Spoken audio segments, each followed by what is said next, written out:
from Quezon Province. Hi, Mandy. Relax lang, Mandy. Relax lang. Ayan, nakarelax na si Mandy. Ay, naku, mamang, ito na ang chika ko sa'yo. Oo naman. Mandy, gumanon to ka, Danda. Mandy. Yeah.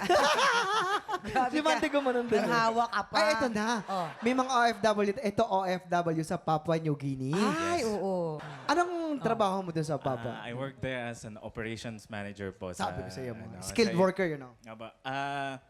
I manage supermarket at saka later on nag-manage din po ng guest house, bar and pokies. So, yun pa. Matagal ka rin doon. 5 years. Balik kakauwi ko lang po last November 2023. Babalik ka ulit. Planning mag-transfer sa Poland sana pero Oh, Ay, Poland. medyo matagal yung proseso Oo. kaya baka bumalik ulit ako doon. Ah, okay. Apa. Tanong ko lang, mamang, ito. Ang Papua ba, parang Asia rin? Ganito rin ba yung tsura natin? nila? Parang tinatawag na siyang Austra-Asia. Para sa Australia yata ang Kaya meron. Australia then Indonesia yung malapit sa kanila. Matahimik naman. Tahimik pero kakaiba kasi yung kanilang kultura.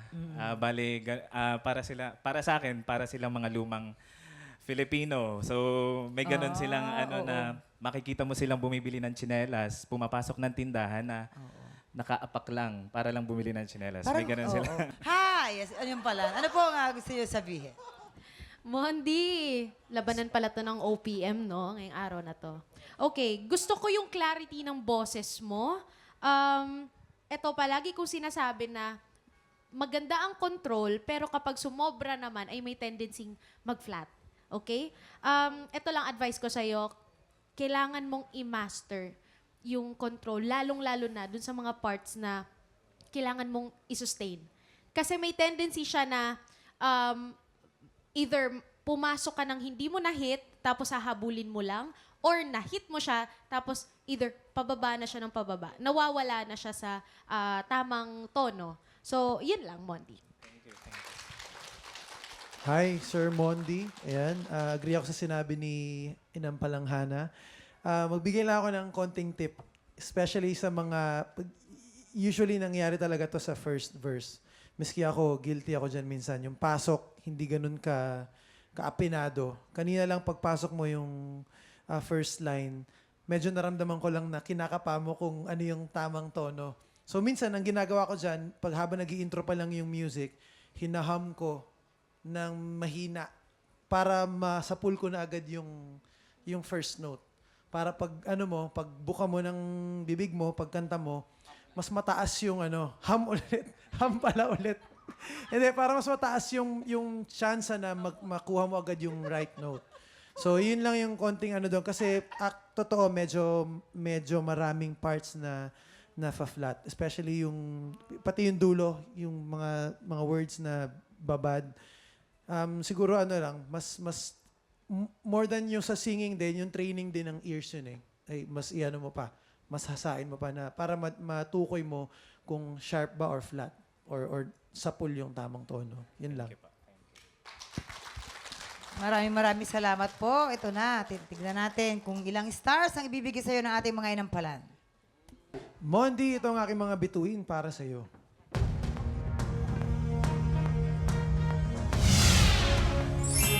Three stars! Mondi, ang stars na binigay ko sa'yo today ay...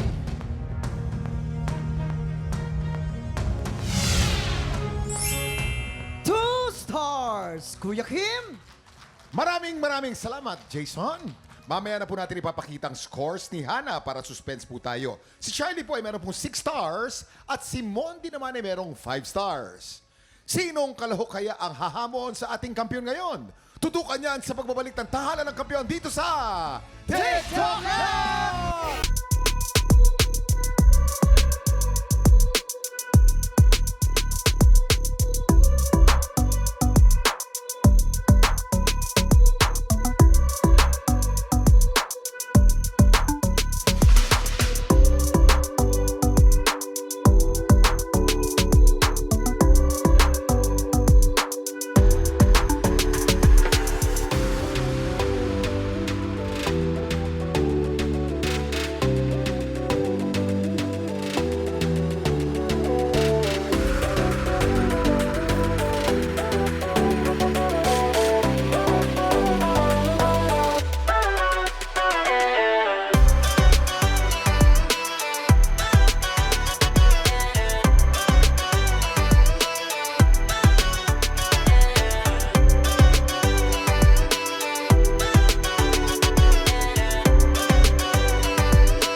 Tropa, pinanood mo hanggang sa dulo itong video na to, very good ka! For more happy time, watch more TikTok Clock videos on our official social media pages and subscribe to GMA Network official YouTube channel.